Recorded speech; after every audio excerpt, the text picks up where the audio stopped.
बाप आए हैं तुम्हें ज्ञान रत्न देने। बाप तुम्हें जो भी सुनाते या समझाते हैं यह ज्ञान है। ज्ञान रत्न ज्ञान सागर के सिवाय कोई दे नहीं सकता। प्रश्न, आत्मा की वैल्यू कम होने का मुख्य कारण क्या है? उत्तर है, वैल्यू कम होते ही खाद पड़ने से। जैसे सोने में खाद डालकर जेवर बनाते हैं तो उसकी वैल्यू कम हो जाती है, ऐसे आत्मा जो सच्चा सोना है उसमें जब अपवित्रता की खाद पड़ती है तो वैल्यू कम हो जाती है। इस समय तमो प्रधान आत्मा की कोई वैल्यू नहीं, शरीर की भी कोई वैल्यू नहीं। अभी तुम्हारी आत्मा और शरीर दोनों याद से वैल्यूएबल बन रहे हैं। ओम शांति। मीठे मीठे रूहानी बच्चों प्रति बाप बैठ समझाते हैं और याद की युक्तियां भी बता रहे हैं। बच्चे बैठे हैं, बच्चों के अंदर में है शिव भोले बाबा आए हैं। बाबा आए हैं गुप्त रीति से उपस्थित है और बाबा की याद में ही बाबा के महावाक्य हमें सुने। हम बाबा के बच्चे हैं, हम आत्मा बाबा के बच्चे हैं। आत्मा को बाबा सुना रहा है तो आत्मा समझ कर बैठना है और बाबा समझा रहे हैं।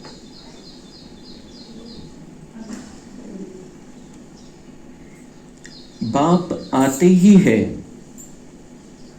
तुम बच्चों को ज्ञान रत्न देने। वह ज्ञान का सागर है ना। कहेंगे बच्चे देही अभिमानी होकर रहो। ज्ञान रत्न देता है बाबा और यही रत्न फिर इन्हीं रत्नों के आधार से हम नई दुनिया में मालामाल रहेंगे और यहां पर भी संतुष्टता का प्राप्ति का अनुभव हमें होता रहता है। तो बाबा ज्ञान रत्न देते हैं। बाप कहते हैं बच्चे देही अभिमानी रहो, बाप को याद करो।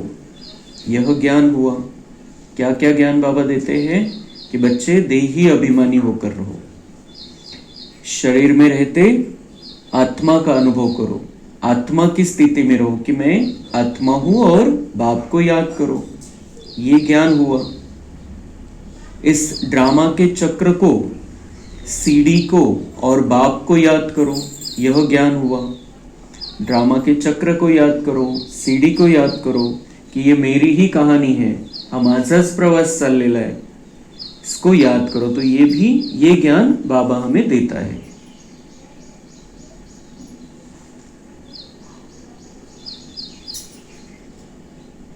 बाबा जो कुछ समझाएंगे उसको ज्ञान कहेंगे।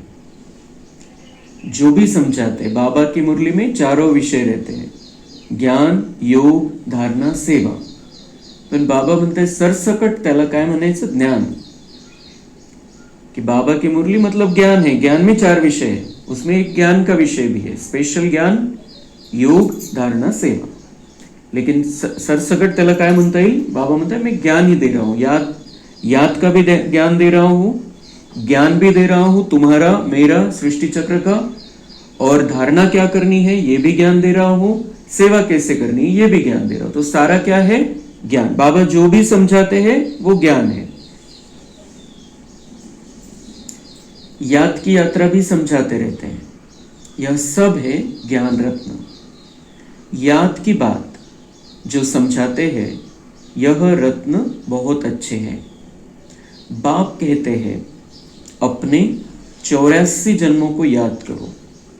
तुम पवित्र आए थे, फिर पवित्र होकर ही जाना है, कर्मातीत अवस्था में जाना है। तो 84 के चक्र को क्या याद करना है? बाबा म्हणताय तुम्ही 8वा स्मृतीमध्ये आणा, स्मृती जागृत करा की तुम्ही पवित्र आले होते. 84 जन्माचं जे चक्र आहे, पहिल्या जन्मामध्ये मी जेव्हा आलो परमधाम मधून खाली तेव्हा पवित्र आलो होतो और वापिस पवित्र बनकर ही जाना है. 84 का चक्र लगाया, वापिस पवित्र बनकर ही जाना है. कर्मातीत अवस्था में जाना है, मतलब सारे हिसाब किताब क्लियर कर लेना है और बाप से पूरा वर्षा लेना है. वह तब मिलेगा जब आत्मा सतोप्रधान बन जाएगी, याद के बल से. कर्मातीत अवस्था में जाना है, बाप से पूरा वारसा लेना है. पूर्ण वारसा हक्क बाबांकडून जर घ्यायचा आहे तो केव्हा मिळेल? बाबा म्हणताय आत्मा जब सतोप्रधान बन जाएगी याद के बल से. सतोप्रधान बनना है आत्मा को. आत्मा सतोप्रधान बन जाएगी तब वारसा मिलेगा. म्हणजे वारसा हक्क केव्हा मिळणार आहे? जेव्हा आपल्यामध्ये 7 गुण संपूर्ण रीतीने जागृत होतील. पण ते कसे जागृत होतील? याद. बाबा को जितना याद करेंगे, जितना योग में रहेंगे, आत्मा के 7 गुण जागृत हो जाएंगे, हमारे अंदर वो प्रकट हो जाएंगे. फिर से छुप गए हैं, प्रकट हो जाएंगे.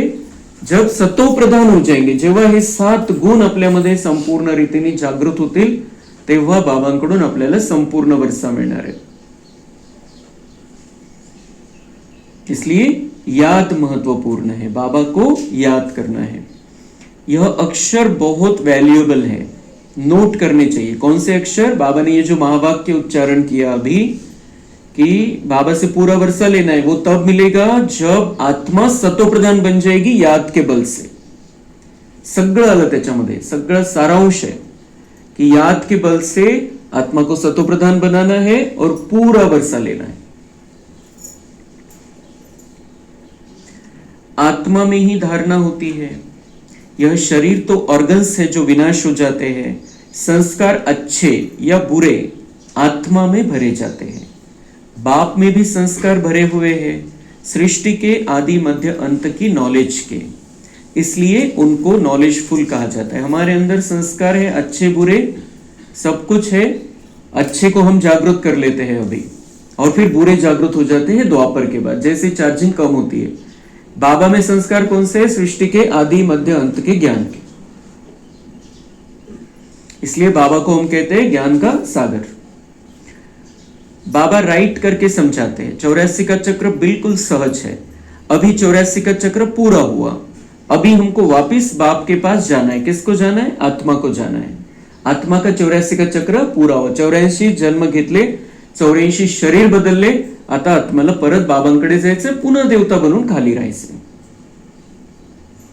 तो ये बहुत जरूरी है. जो 84 का चक्र बाबा कहते हैं, ये बार बार दिन भर में हजारों बार रिपीट करना है हमको कि मैं ही वो था जो सतयुग में आया था, संपूर्ण सतोप्रधान, संपूर्ण सतोगुणी अवस्था, प्युअर एकदम. फिर नीचे उतरते उतरते उतरते मैं ही इम्प्युअर बन गया. माझ्यामध्येच अपवित्रता आली, मलिनता आली, मलाच पुन्हा पवित्र बनायचंय. माझाच पार्ट आहे देवता बनण्याचा.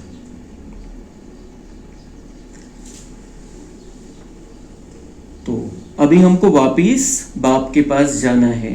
मैली आत्मा तो वहां जा न सके. तो जो देश आहे आपला, तो ते जे घर आहे ते पवित्र आहे, स्वच्छ आहे. तर तिथं मळालेली आत्मा जाऊ शकत नाही. जी विकारांनी मळालेली, जी व्यर्थनी मळालेली, ती जाऊ शकत नाही. आणि जायचं तर आहेच सगळ्यांना. आता तो मैली आत्मा तो वहां जा न सके. तुम्हारी आत्मा पवित्र हो जाएगी तो फिर यह शरीर छूट जाएगा. पवित्र शरीर तो यहाँ मिल न सके. यह पुरानी जुत्ती है, इनसे वैराग्य आता जा रहा है. आत्मा को पवित्र बन, फिर भविष्य में हमको पवित्र शरीर लेना है. सतयुग में हम आत्मा और शरीर दोनों पवित्र थे. इस समय आत्मा अपवित्र बन गई है तो शरीर भी अपवित्र है. जैसा सोना वैसा जेवर. अभी तुम्हारी आत्मा की भी वैल्यू कम है. वहां तुम्हारी आत्मा की कितनी वैल्यू रहती है? सतो प्रधान है ना, अभी है तमो प्रधान, खाद पड़ी है, कोई काम की नहीं है. वहां आत्मा पवित्र है तो बहुत वैल्यू है. अभी 9 कैरेट बन गई है तो कोई वैल्यू नहीं है. इसलिए बाप कहते हैं आत्मा को पवित्र बनाओ तो फिर शरीर भी पवित्र मिलेगा. यह ज्ञान और कोई दे न सके. इस तरीके का ज्ञान, ये जो सत्यता है ये किसी को पता नहीं, इसलिए कोई ये ज्ञान दे नहीं सकता है. बाबा म्हणता है आत्मा क्या थी? सच्चा सोना, प्युअर सोना होती आत्मा म्हणजे. आणि त्याच्यामध्ये काय झालं? भेसळ. प्युअर सोना जो असतो 24 कॅरेट, मग काही 22 कॅरेट, मग 21 कॅरेट, मग 14 कॅरेट, मग 9 कॅरेट, असे वेगवेगळे प्रकार आहेत त्याच्यामध्ये. जसं जितकं सोनं असेल बाकीचे धातू मिक्स, त्यानुसार मग त्या दागिन्यांची किंमत ठरत असते. तो तसं बाबा म्हणताय आत्मा कैसी थी? प्युअर थी, प्युअर सच्चा सोना थी. और इसलिए उससे जो दागिना बना, म्हणजे शरीर जे बनलं, त्या आत्मेचा प्रभाव आहे. जशी आत्मा तसं शरीर बनतं. तो जैसे आत्मा पवित्र थी तो तुम्हारा सुंदर शरीर था सतयुग में. फिर जैसे जैसे जैसे जैसे पवित्रता की डिग्री कम होती गई वैसे वैसे शरीर थोड़ा उस क्वालिटी का बनता गया. फिर द्वापर के बाद विकारों की मिक्सचर हो गई उसमें. जो अलॉय बाबा म्हणताय, खाद जो पडते म्हणजे भेसळ झाली आपल्यामध्ये. आत्मा सच्चा सोना, त्याच्यामध्ये भेसळ झाली विकारांची, व्यर्थची, वेगवेगळ्या प्रकारच्या बंधनांची. ती भेसळ झाली आणि म्हणून मग आपलं शरीर पण तसं बनत गेलं. तो अभी हम जब सतयुग में रहेंगे तो हमारी वैल्यू है, मतलब आत्मा प्योर है तो शरीर भी बहुत सुंदर मिलेगा. आत्मा अभी खराब है, आत्मा के अंदर अवगुण आ गए थे, तो हमारे शरीर में भी कुछ ना कुछ प्रॉब्लम है, हर एक के शरीर में, क्योंकि जैसी आत्मा वैसा शरीर. तो अभी हम तो संगम युग में आ गए हैं. अभी हमारा कलयुग का शरीर समाप्त. अभी उसमें बुद्धि, उस तरीके की बुद्धि नहीं जानी चाहिए. अभी मुझे ये बाबा ने बहुत सुंदर रथ दिया है. आता तो जन्म आणि ते शरीर संपलं आपल्यासाठी, जे हिशोबामुळे बनलं होतं. आता बिलकुल आपल्याला हे क्लिअर पाहिजे की हा रथ आहे आता बाबांनी दिलेला. आता बस या रथामध्ये राहून मला मागचे कर्म चुकतो करून घ्यायचे. जितना बाबा को याद करेंगे उतना आत्मा स्वच्छ होती जाएंगी और फिर शरीर भी हमें तंग करना बंद कर देगा. भले ही कुछ ना कुछ होता रहेगा अंदर गड़बड़ी, क्योंकि तमो प्रधान 5 तत्वों से बना हुआ ये शरीर है. तत्वों को जितना हम सतो प्रधान बनाते जाएंगे, जितका आपण 5 तत्वांना सकाश देत राहू, जितका आपण आपल्या शरीराला सकाश देत राहू, तितका हे शरीर पण आपल्याला साथ देईल. तो इस शरीर को भी हमें अभी का जो संगम युग का शरीर है उसको हमें वैल्यूएबल बनाना है. यहां इसमें रहते हुए 5000 वर्ष की सेकंड की कमाई करनी है. इसलिए ये शरीर वैल्यूएबल है जो संगम युग का मिला है. जो कलयुग का हमारा इसके पहले का जो शरीर जन्म हमारा शरीर के आधार से है, उसकी कोई वैल्यू नहीं रही थी. जैसे आत्मा वैसा शरीर. लेकिन अब हम बाबा के बन गए. ये शरीर बाबा का है, अब बाबा को अर्पण कर दिया है. तो अब इस शरीर को हमें स्वच्छ रखना है, मैला नहीं होने देना है विकारों से. तो फिर आत्मा में पवित्रता आती जाएगी बाबा की याद से, और वो पवित्रता हम इस शरीर में फैलाते जाएंगे. और फिर ऐसा करते करते हमें पवित्र रहने की आदत पड़ जाएगी. और फिर हम पवित्र रहने के लिए उस पवित्रता की धारणा को लेकर सतयुग में जाएंगे. आत्मा पवित्र रहेगी तो शरीर भी सुंदर, पवित्र, स्वच्छ हमें मिलेगा. ते खूप सुंदर आणि सोपं गणित है. इसलिए हमें अब पूरा संपूर्ण जीवन अगर सुंदर चाहिए, अच्छा चाहिए, सुख शांति से भरा हुआ चाहिए, तो आत्मा में जो खाद पड़ी है उसको निकाल देना है. और उसको निकालने का एक ही तरीका है, बहुत दिल से, सच्चे दिल से बाबा को याद करते रहना, अपने आप को आत्मा समझकर. तो वो जो खराबी है वो निकलती जाएगी, क्योंकि आग लग जाएगी अंदर. बाबा की याद की आग लग जाएगी और आग में जो कुछ मिक्सर हुआ है, जी भेसळ झालेली आहे, ते जळून खाक होऊन जाईल आणि आपण आत्मा पुन्हा पहिल्यासारखे प्युअर राहू. प्युअर स्थिती आपली होऊन जाईल.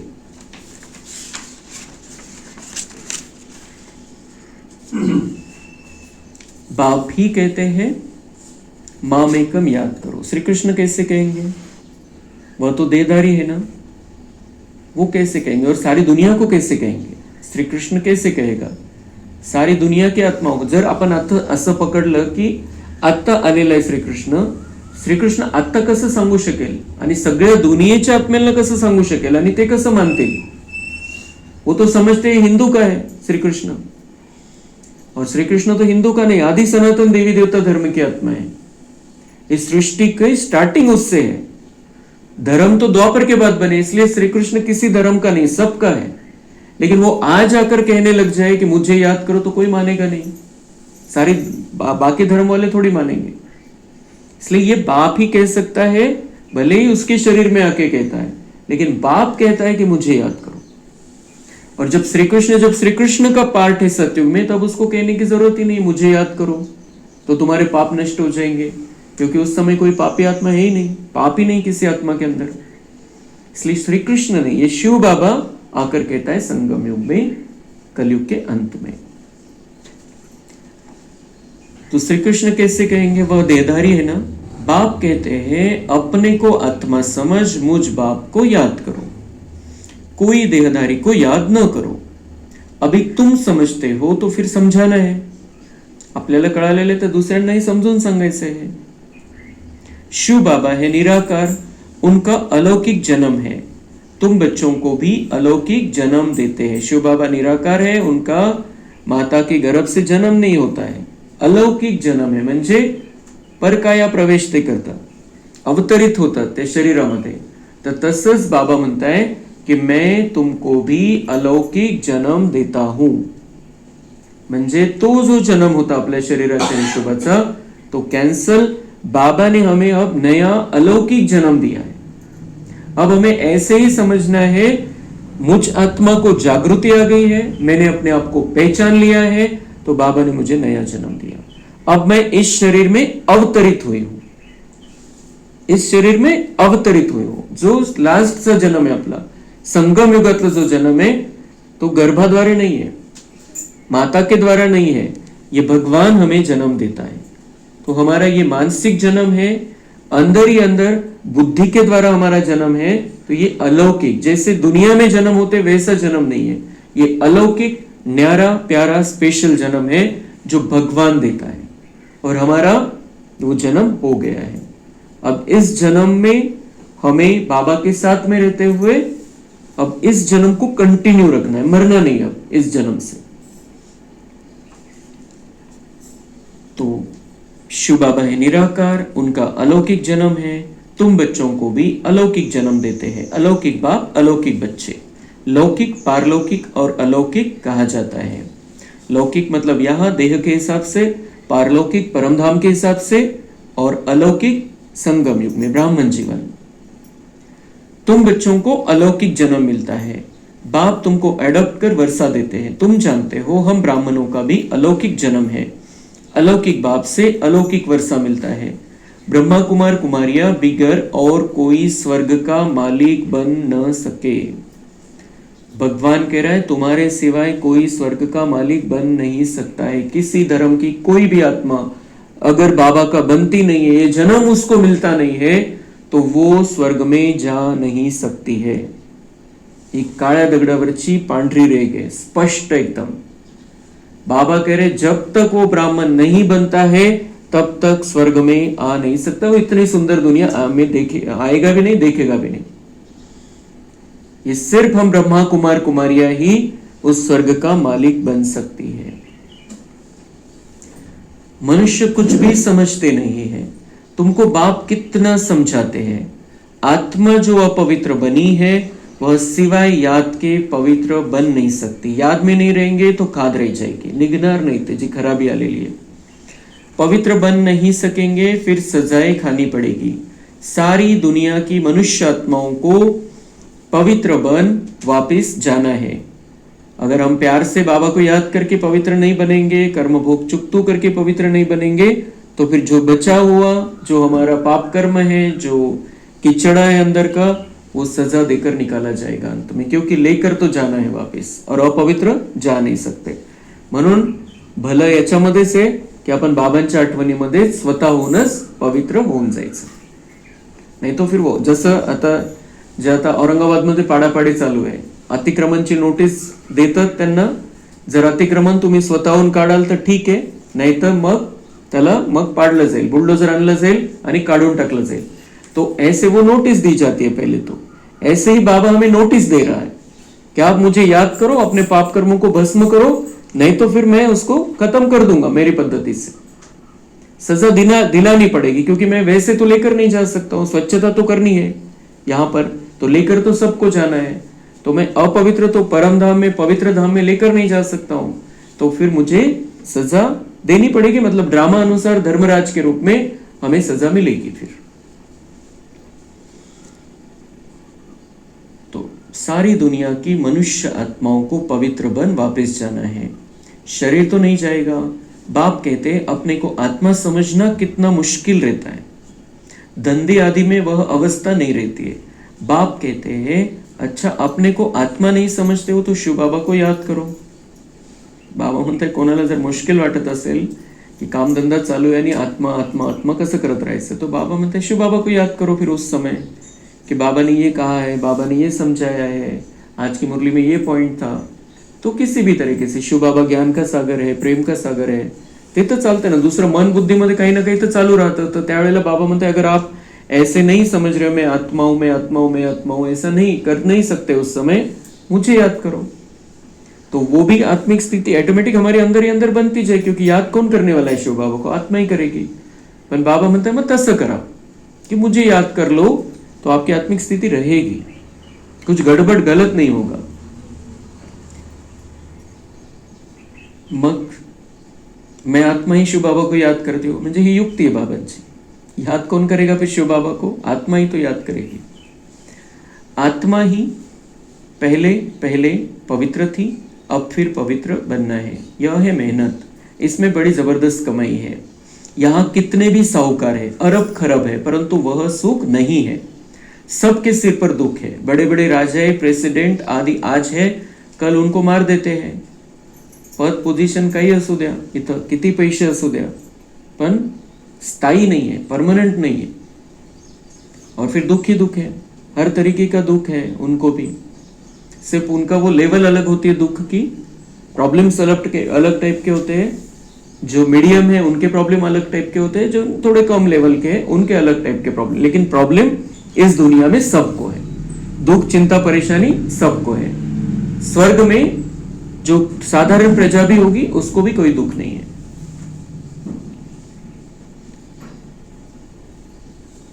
तो ड्रामा में ऐसा नूंद है, पिछाड़ी में यह हाल होता है। राजाओं पर प्रजा का राज्य हो गया है, बहुत ही आपस में लड़ते रहेंगे। तुम जानते हो कल्प पहले भी ऐसे हुआ था।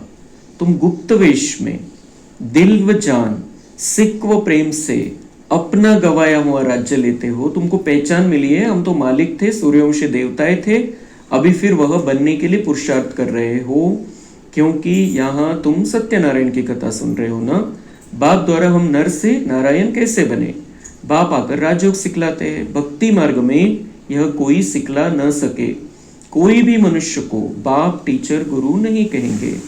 भक्ति में कितनी पुरानी कहानियां बैठ सुनाते हैं। अब तुम बच्चों को 21 जन्म विश्राम पाने के लिए पावन तो जरूर बनना पड़े। तो बाबा म्हणते हैं अभी तुम क्या कर रहे हो, तुम गुप्त वेश में दिल व जान सिक व प्रेम से अपना गवाया हुआ राज्य लेते हो। हमारा राज्य था, हमने गवा दिया, रावण का राज्य आ गया, फिर हमारे ऊपर भी माया ने राज्य कर लिया। और फिर बाबा कह रहे हैं कि अभी तुम फिर से दिल व जान से, मतलब पूरी जान लगाकर, जी जान से, दिल से, पूरे मन से, सच्चे दिल से और बहुत प्यार से अपना गवाया हुआ राज्य वापिस ले रहे हो। जबरदस्तीने घेत नाही, कोणती लढाई नाहीये। आपलं राज्य जे आपण गवावलेलं आहे म्हणजे मायेच्या हातामध्ये देऊन टाकलं, वो वापिस ले रहे हैं। सीधी सीधी बात है। तो ये हमारी कहानी है कि हमें नर से नारायण, नारी से लक्ष्मी बनना है। ये हमको करना है, हमारा पार्ट है। ऐसा कुछ ये जो बाबा हमें सिखाते, इस तरीके का राजयोग जो सिखाते राजा बनने के लिए, वो भक्ति मार्ग में वैसा कुछ भी नहीं है। हमें बाबा सिखाते हैं अपने मैल को साफ करना, अपवित्रता को खत्म करना, अपने अंदर दिव्य गुणों की धारणा करना, देवताओं के संस्कार अपने अंदर लाना। तो ये बातें तो कहीं पर भी नहीं है। राजाई कैसे करनी है, कैसे एक दूसरे का सहयोग करना है, कैसे एक दूसरे को साथ में लेकर चलना है, कैसे एक दूसरे को सकाश देनी है, राजा की क्वालिटी बाबा हम हमारे अंदर लाते हैं और इसीलिए हम जाकर राज करेंगे। भक्ति मार्ग में ये बातें ही नहीं है। पूजा कर लो, मंत्र जाप कर लो, तीर्थ यात्रा कर लो, उपवास कर लो, ये बातें सब ऊपर ऊपर की, और बाबा हमें अंदर से तैयार कर रहा है।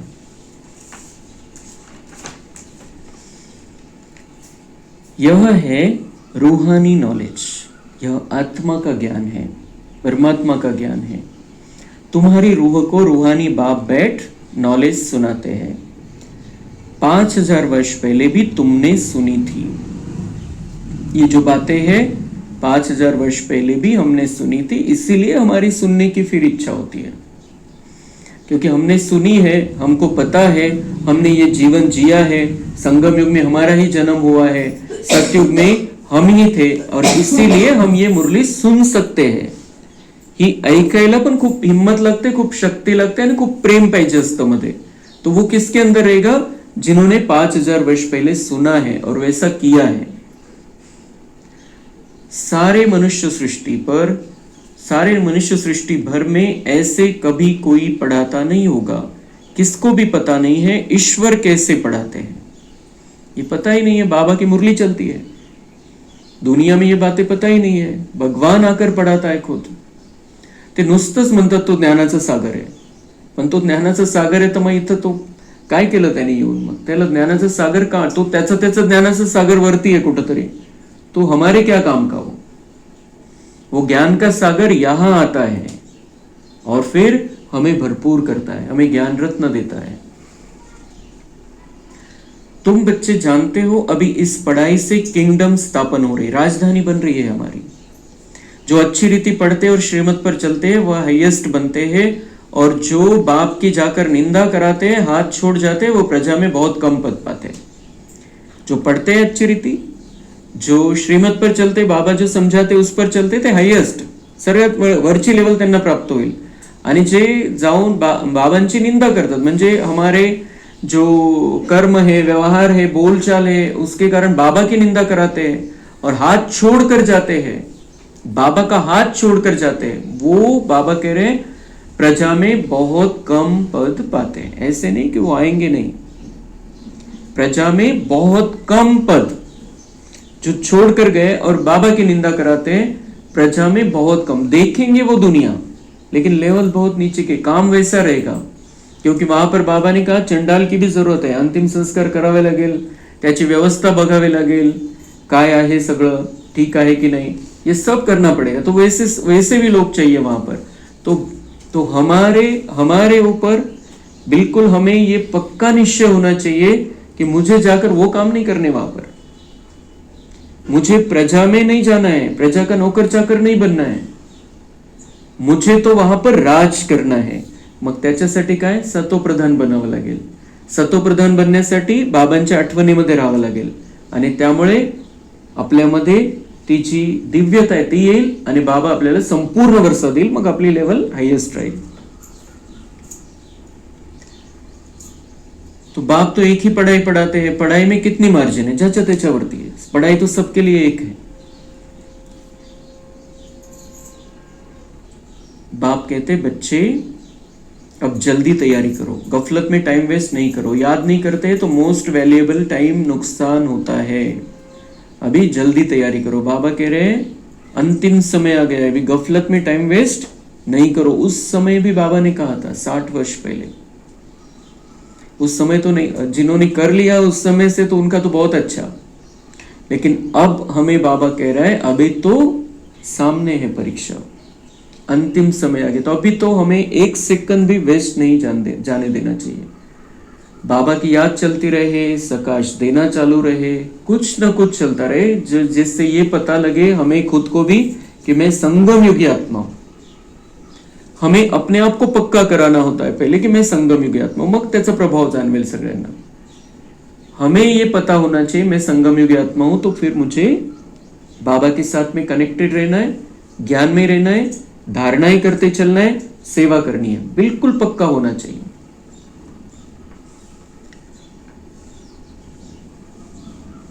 तो भी अलग अलग कहानियां सुनाते हैं भक्ति मार्ग में।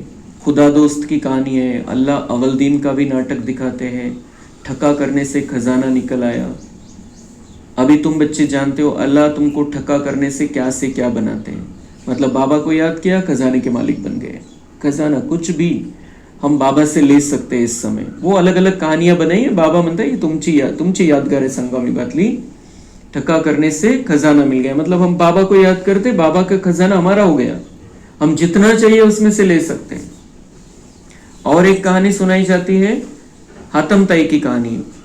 मुहल्लरा मुख में डालते थे तो माया गुम हो जाती थी, मुहल्लरा निकालने से माया आ जाती थी। तो हमें बाबा सिखाते हैं कि कोई अगर कुछ बोल रहा है आप चुप हो जाओ, मुख में मुहल्लरा डाल दो, म्हणजे बिलकुल स्टॉप। कोई अगर कोणी वाद घालायसाठी आलेला आहे आणि तुम्ही पण त्याच पद्धतीने उत्तर देताय त्याला, तो बढ़ जाएगी बात। उस समय मुख में मुहल्लरा डाल दो। और बाबा कहते हैं उस समय उन्होंने उस कहानी में बताया कि मुख में कुछ डाल लो तो आप बोलेंगे नहीं तो बात बढ़ेगी नहीं। बाबा हमें सिखाते मुख में मुहल्लरा और मन मना भव। उस समय बाबा को याद करो और उनको सकाश दो जो वाद घालण्यासाठी आलेले। आप बोलो ही नहीं, उसकी स्टाइल में मत बोलो, उसका बोलना होने दो, फिर आप शांति से बता सकते हो क्या है क्या नहीं, लेकिन उस समय शांत हो जाओ जब वो क्रोध की अग्नि में है, और फिर बाबा से शांति लो, उसको सकाश दो। तो मुहल्लरा निकालने से माया आ जाती थी। माया कब आएगी, झगड़ा कब बढ़ेगा, जब हम बात बढ़ाएंगे। तुम शांति के सागर हो। आत्मा शांति में अपने स्वधर्म में रहती है। तुम शांति के सागर हो। बाबा कह रहे हैं मैं शांति का सागर, लेकिन तुम भी शांति के सागर बन जाओ। तुम भी शांति के सागर, उस समय शांति का सागर बन जाओ। जब कुछ बात आई है, कोणता वादाचा विषय आलेला आहे, समझो अपने आप को मैं तो शांति का सागर हूं, अब मुझे कोई अशांत नहीं कर सकता है। इतकी स्थिती आपली पॉवरफुल बनवायची त्यावेळेला की त्यांना खूप पॉवरफुल शांतीचे व्हायब्रेशन गेले पाहिजे। अशांतीचा एक सुद्धा संकल्प, इतकीशी सुद्धा भावना नसली पाहिजे। उस अर्थ से बाबा कह रहे हैं तुम शांति के सागर हो, पहचानो अपने आप को, मुझसे कनेक्ट हो जाओ, तो तुम भी शांति के सागर बन जाओगे उस समय। और ऐसे भी हमें हर पल उसी स्थिति में रहना है। कोणी वाद घालेले येऊ द्या किंवा नका येऊ देऊ, हमें शांति का सागर बनकर रहना है, क्योंकि दुनिया में अशांति का वातावरण है। हमारा कर्तव्य शांति फैलाना। आत्मा शांति में अपने स्वधर्म में रहती है। सतयुग में भी जानते हैं कि हम आत्मा है, बाकी परमात्मा बाप को कोई भी नहीं जानते। कभी भी कोई पूछे बोलो वहां विकार का नाम नहीं है ही वाइसलेस वर्ल्ड। 5 विकार वहां होते ही नहीं, देह अभिमान ही नहीं। माया के राज्य में देह अभिमानी बनते हैं, वहां होती ही है मोहजीत। इस पुरानी दुनिया से नष्टो मोहा होना है। सगळ्यात मोठा विकार आहे मोह, तो वहां पर हमें मोहजीत बनकर रहना है। वहां पर उस दुनिया में हम जब रहेंगे, कहीं किसी में भी अटकेंगे नहीं, किसी में भी मोह नहीं रहेगा वस्तु व्यक्ति वैभव में, लेकिन जीवन का पूरा आनंद रहेगा। तो ऐसे ही बाबा यहाँ पर हमें कहते तुम्हें नष्टो मोहा बनना है, कारण तिथूनच सगळ्या विकारांना आणि दुःखाला सुरुवात होत असते। नष्टो मोहा बनना है। वैराग्य तो उनको आता है जो घर बार छोड़ते हैं, तुमको तो घर बार नहीं छोड़ना है। वो जो द्वापर के बाद पद्धति शुरू हो गई, वैराग्य आया, घर छोड़ दिया। बाबा कहते तुमको घर नहीं छोड़ना है, सब कुछ के साथ में रहते हुए, सब कुछ देखते हुए, किसी में अटकना नहीं, फंसना नहीं। सचिन भाई ने कल पक्का कराया, फंसना है तो मुझ में फंसो, अभी किसी में फंसना नहीं है, मुझ में फंसो ना। बाबा का बहुत सुंदर महावाक्य था एक मुरली में 2-3 महीने पहले, उस पर उन्होंने क्लास कराया था। तो हमें फंसना है तो बाबा में फंसना है, बाबा के प्यार में फंसना है, ज्ञान में फंसना है, योग में फंसना है, परम धाम की याद में फंसना है, सतयुग की याद में फंसना है। बाकी कहीं पर भी अभी अटकना फंसना नहीं है। पूरा नष्टो मोह, पूरी वैराग्य की स्थिति होनी चाहिए, और वो सबसे आनंदकारी स्थिति है। हम फंसे हुए नहीं है। सतयुग त्रेता में हमारा जीवन है, लेकिन किसी में फंसे हुए नहीं है, इसलिए आनंद में। यहां पर फंसते हैं तो दुखी हो जाते हैं। फंसना नहीं है, सेवा सबकी करनी है, ईश्वरीय स्नेह सबको देना है, लेकिन फंस कर नहीं, विकार के रूप में नहीं।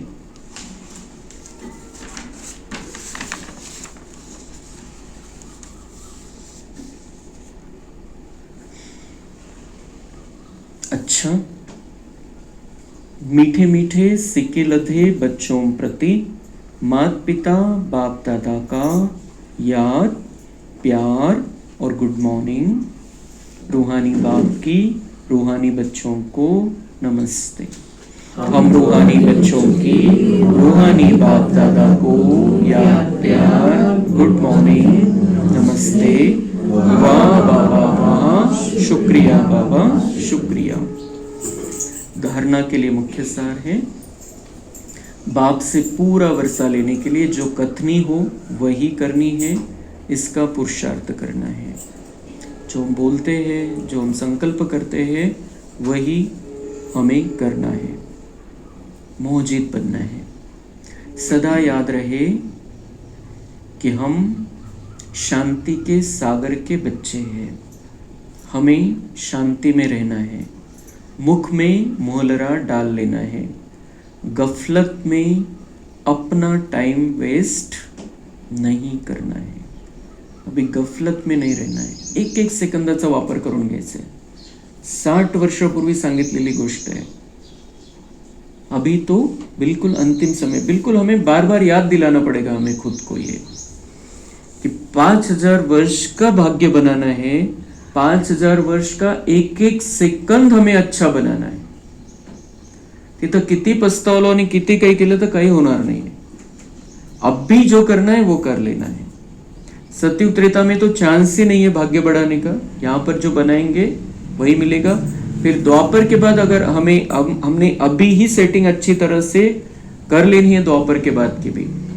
द्वापर के बाद तो फिर हमें ऊंची स्थिति में अगर रहेंगे तो उतना गड़बड़ नहीं होगी जीवन में.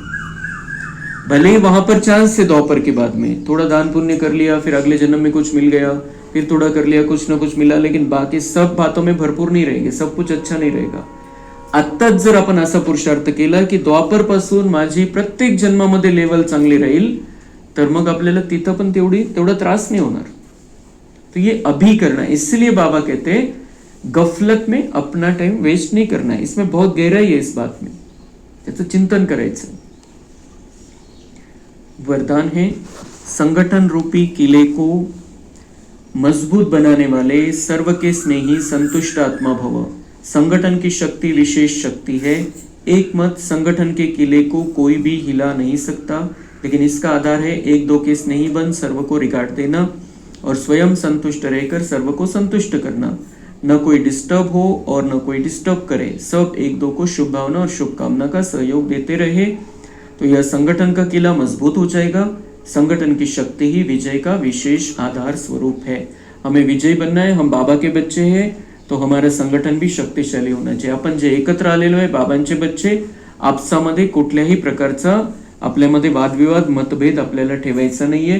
कोणाविषयी वाईट भावना चुकीची भावना ठेवायची नहीं. कोई कैसा भी है, बाबा ने सिलेक्ट किया हुआ है, कुछ भी दोष है वो भी पुरुषार्थ कर रहा है, उसको निकालना है. हमें बस शुभ भावना देनी है. अगर कोई एक अगर डिस्टर्ब है हमारी वजह से, तो बाबा कह रहे हैं कि सारा वातावरण बिगड़ जाता है फिर संगठन का.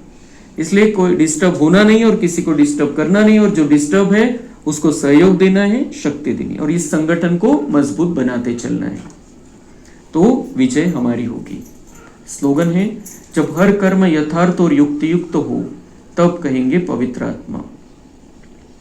हर कर्म हमारा जो बाबा कहते हैं उसी अनुसार होना चाहिए. जो बाबा युक्तियां बताते हैं, जो बाबा उसके बारे में हमें समझाते हैं, उसी अनुसार हमारा कर्म होना चाहिए. ये पवित्र आत्मा की निशानी है. अव्यक्त इशारे हैं.